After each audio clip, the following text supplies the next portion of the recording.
le monde est formé d'une multitude de cultures, de pays et d'êtres humains différents. En dépit de toutes les différences, ceux-ci ont toutefois un point important en commun. Tous les êtres humains naissent libres et égaux en dignité et en droit. Tel est le libellé du premier article de la Déclaration universelle des droits de l'homme en date du 10 décembre 1948. Au fil du temps, les droits de l'homme sont devenus l'un des principes fondamentaux de l'histoire de l'humanité. Mais que sont en fait les droits de l'homme? Qui est responsable de leur protection? Et sont-ils réellement valables pour tous les êtres humains? On entend par droits de l'homme les droits appartenant à chaque être humain du simple fait de son existence. Les droits de l'homme sont innés. Ils sont valables sans exception pour tous les êtres humains dans le monde entier. Ils sont donc universels. Ils sont également valables pour chaque être humain sans aucune distinction, notamment de race ou de religion, de sexe, d'orientation sexuelle, de couleur, d'âge ou d'autres caractéristiques qui pourraient établir une différence entre les êtres humains. Les droits font partie intégrante du droit international. La charte de l'ONU datant de 1946 contenait déjà des passages consacrés à la protection et à la signification des droits de l'homme.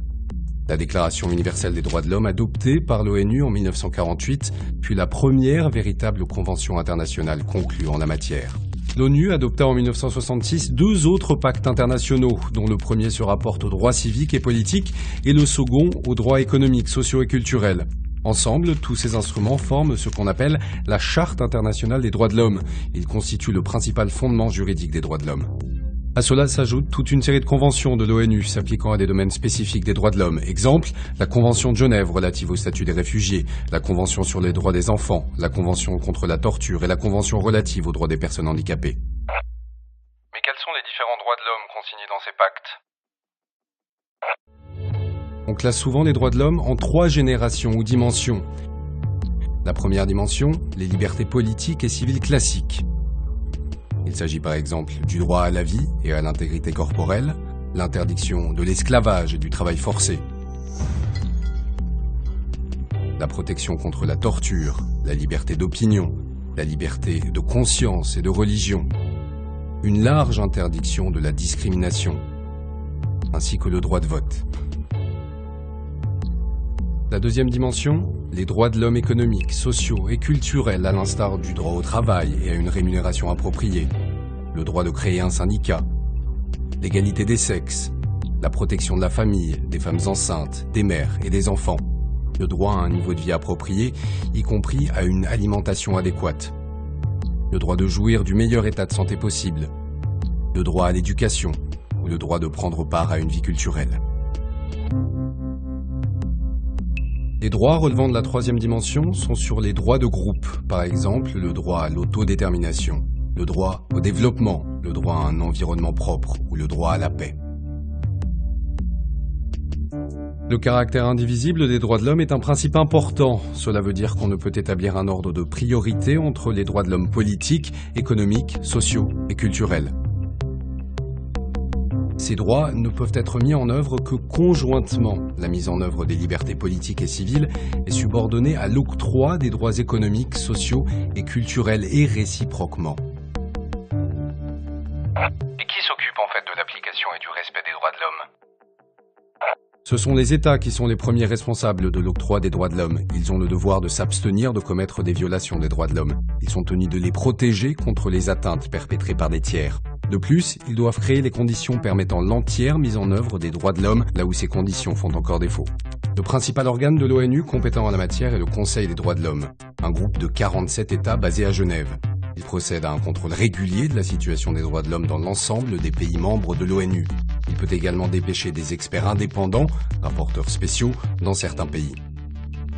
Une critique souvent formulée, nombre d'États siégeant au Conseil des droits de l'homme ne les respectent pas eux-mêmes. Le Conseil de sécurité concentre son action sur la protection des droits de l'homme en temps de guerre et de conflit. Il se mobilise, par exemple, contre le recrutement d'enfants soldats. La haut-commissaire aux droits de l'homme est chargée de coordonner l'action en faveur des droits de l'homme dans le système onusien.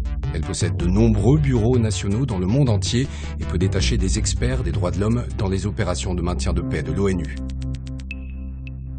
La Cour pénale internationale de La Haye, créée en 1998, c'est la première instance habilitée à enquêter et à prononcer un jugement en cas de grave violation des droits de l'homme tels que le génocide, des crimes de guerre et crimes contre l'humanité.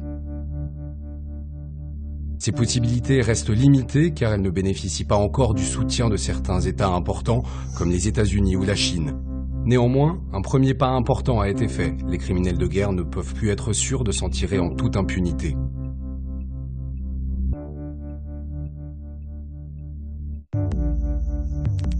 À côté des institutions onusiennes de dimension mondiale, on citera plusieurs accords et institutions à l'échelle régionale.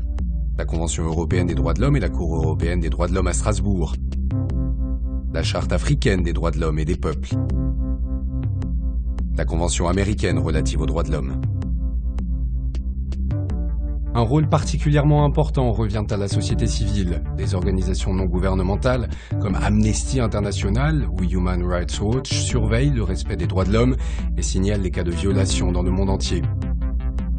Grâce à leur activité de sensibilisation, elles peuvent faire pression sur les gouvernements. Elles participent en outre au développement des bases juridiques. La création d'instituts nationaux des droits de l'homme revêt également une grande importance car ils jouent un rôle indispensable de gardien des droits de l'homme. Y a-t-il aussi des aspects controversés sur les droits humains ? Oui, il y a deux principaux points de discorde. Point litigieux numéro 1, l'universalité des droits de l'homme. L'argument, l'idée des droits de l'homme est née dans le monde occidental et c'est difficile de la transposer dans d'autres cultures. C'est vrai, la naissance et la diffusion de l'idée des droits de l'homme sont empreintes de traditions et de développement culturel. Mais il est aussi une évidence qu'aucune personne n'accepte d'être torturée ou discriminée en raison de la couleur de sa peau ou de sa religion. Toute personne souhaite pouvoir exprimer librement son opinion sans avoir peur d'être persécutée. Toute personne souhaite pouvoir vivre dans la dignité, posséder un toit et ne pas craindre de souffrir de la faim ou de la soif. Voilà tout ce qu'englobe l'idée d'universalité des droits de l'homme. Il est toutefois frappant que les États ou les groupes qui remettent en question le caractère universel des droits de l'homme sont souvent ceux qui se voient eux-mêmes reprocher de les violer. Point litigieux numéro 2, les États occidentaux sont accusés de prendre les droits de l'homme comme prétexte pour intervenir militairement dans d'autres pays et de les violer eux-mêmes. Évidemment, aucun État n'a le monopole des droits de l'homme. On constate également des violations des droits de l'homme dans les pays occidentaux.